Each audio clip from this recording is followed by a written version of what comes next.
মিনাল আহালি মিনাল হারামি, মানুষের নিকট এমন একটি সময় আসবে, হযরত সাইয়্যিদনা আবু হুরায়রা হাদিস, রাসূল সাল্লাল্লাহু আলাইহি ওয়াসাল্লাম ইরশাদ করেন, মানুষের নিকট এমন একটা সময় আসবে, মানুষ যা আয় করে, যা ইনকাম করে, কি হালাল পথ থেকে গ্রহণ করে নাকি হারাম রাস্তা থেকে গ্রহণ করে, সেই তার কোনো বিচার আচার করবে না।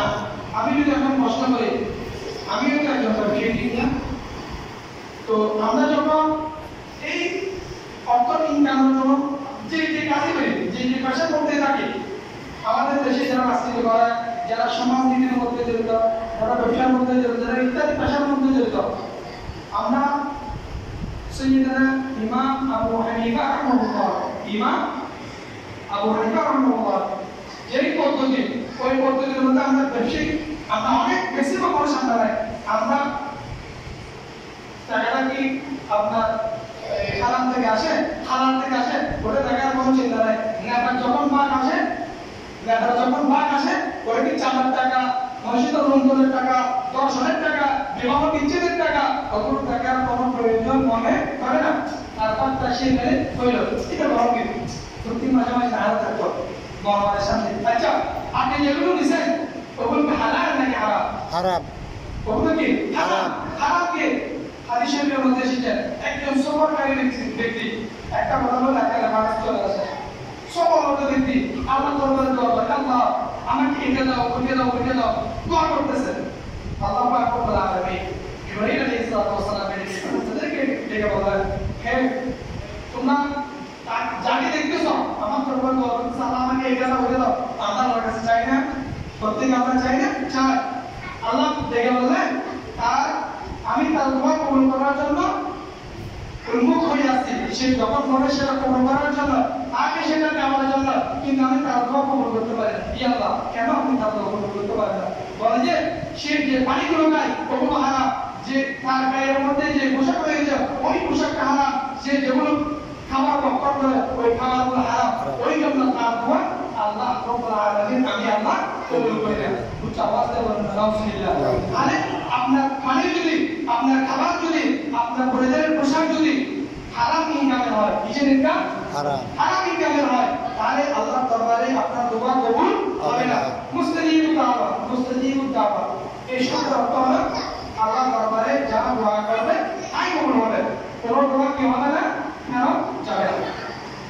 এখন আপনি একজন সৎ মানুষ, আপনি একজন সৎ ব্যবসায়ী, আপনি একজন দিনদার মানুষ, আপনি জানেন আপনি সৎ, পৃথিবীর মানুষ যদি সব রেখে বলে বুঝে আপনি কি একজন সৎ, তো আপনি সৎ জিন্দেগি করেন, আপনি আপনার জিন্দেগির মধ্যে যখন সৎ, পৃথিবীর মানুষের আপনি যখন খারাপ মন্তব্য করবে, আপনার ইনকাম যখন হারাম, পৃথিবীর মানুষ যখন আপনাকে হারামের মধ্যে দেখে, তখন আপনি ওপর দিয়ে টেনশন না করে, চিন্তা না করে, পৃথিবীর মানুষ খারাপ করলে সেই খারাপ ধারণা নিয়ে সে জাহান্নামের মধ্যে যাবে। যে আপনার প্রতি ধারণা করবে, আপনার প্রতি মহব্বত রাখবে, ওই মহব্বত নিয়ে সে জান্নাতের মধ্যে প্রবেশ করবে। প্রত্যেকে বলে সুবহানাল্লাহ। এরপরে কি ইয়াতি আলা নাসি জামানুন লা ইবানি মারু মা আমানা মিনহু মিনাল আহালি মিনাল হারামি। হযরত আবু হুরায়রা রাদিয়াল্লাহু তাআলা আনহু বলেন, হযরত আবু সাঈদ ইবনে যায়েদ রাদিয়াল্লাহু তাআলা আনহু বলেন, রাসূলুল্লাহ সাল্লাল্লাহু আলাইহি ওয়াসাল্লাম বলেন যে ব্যক্তি অন্যায়ভাবে এক বিঘত জমি গ্রহণ করবে, আল্লাহ রাব্বুল আলামিন কিয়ামতের দিন সাত পৃথিবী তার গলায় দড়ি পরিয়ে দেবে। আওয়াজ দিয়ে বলুন আলহামদুলিল্লাহ। কয় বিঘত? এক বিঘত জমি। কয় বিঘত? এক বিঘত জমি যে গ্রহণ করবে। তারপরে কি রাসূলুল্লাহ সাল্লাল্লাহু আলাইহি ওয়াসাল্লাম ইরশাদ করেন, আরবাতু ইয়াবগিদুহুমুল্লাহু আযজা ওয়া জাল্লা আল বাইয়ুল হালাল ওয়াল নাকির।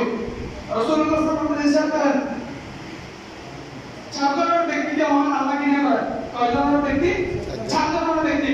যে ব্যক্তি ক্রয় বিক্রয় করার সময় এক নম্বরে মিথ্যা শপথ করে, ইষ্টি করার সময়, ক্রয় বিক্রয় করার সময় মিথ্যা শপথ করে। আমাদের এখানে অনেকে ব্যবসায়িক কারণ মানুষকে বলতে দেখি ক্রয় বিক্রয় করার সময় মিথ্যা কথা বলা যায় আছে। আল্লাহ রাসূলের হাদিসের মধ্যে আছে, চার ধরনের ব্যক্তিকে আল্লাহ ঘৃণা করেন। রাসূল আল্লাহ অভিশাপ দিয়েছেন। এক নম্বর, যারা ক্রয় বিক্রয়ের সময় মিথ্যা শপথ করে, অহংকারী নকির। দুই নম্বর, বিদ্যা জেলাপুর।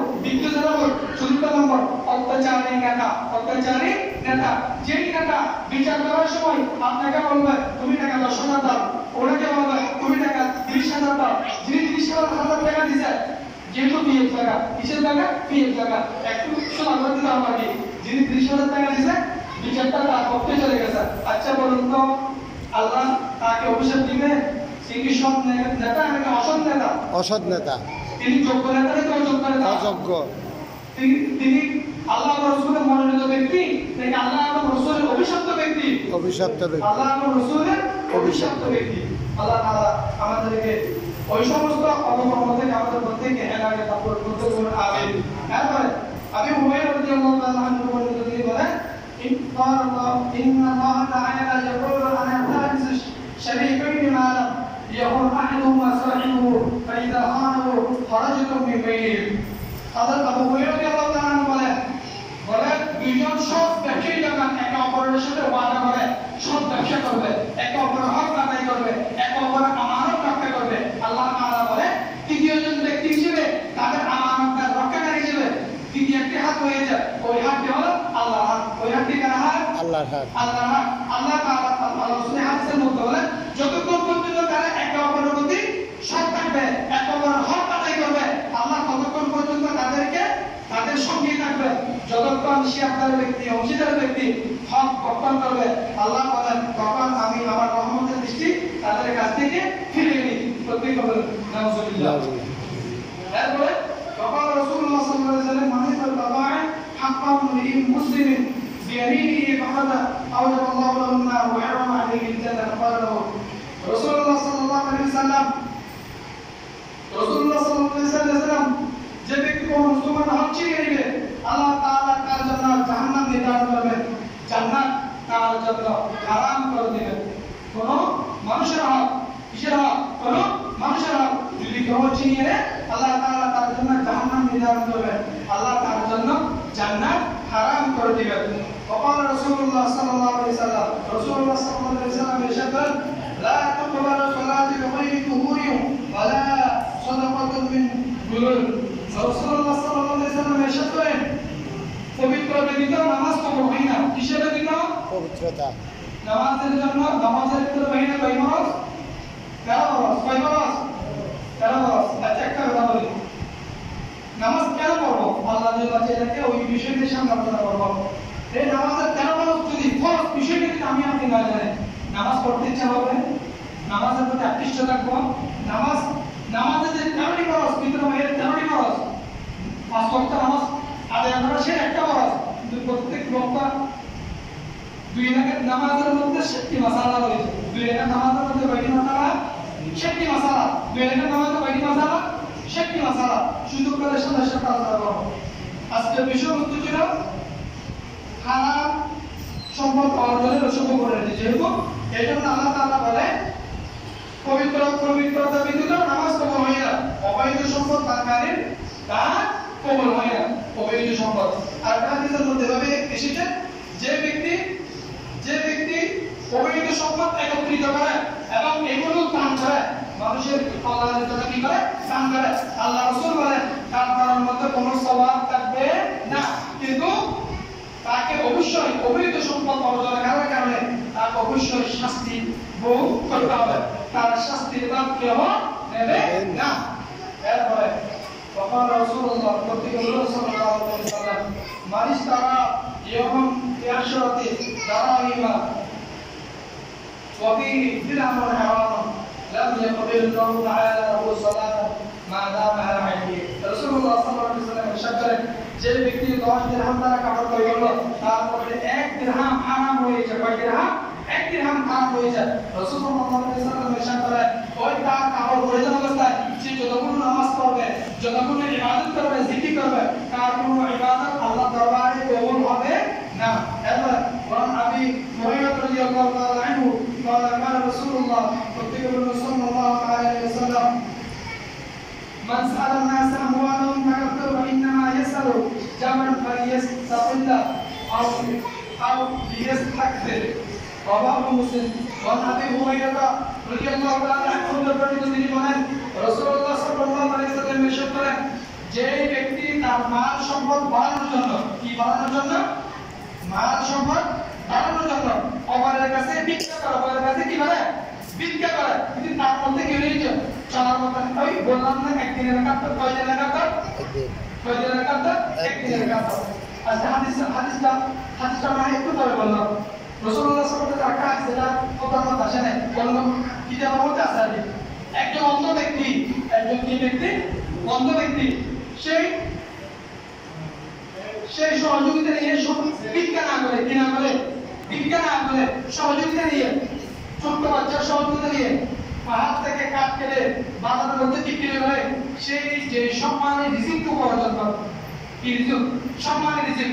আর যে ভিক্ষা করে সে অন্ধ ব্যক্তি, সে চাইলে ভিক্ষা করতে পারতো, কি করতে পারতো, ভিক্ষা করতে পারতো, তার মধ্যে গেলে কোনো সম্পদ নাই।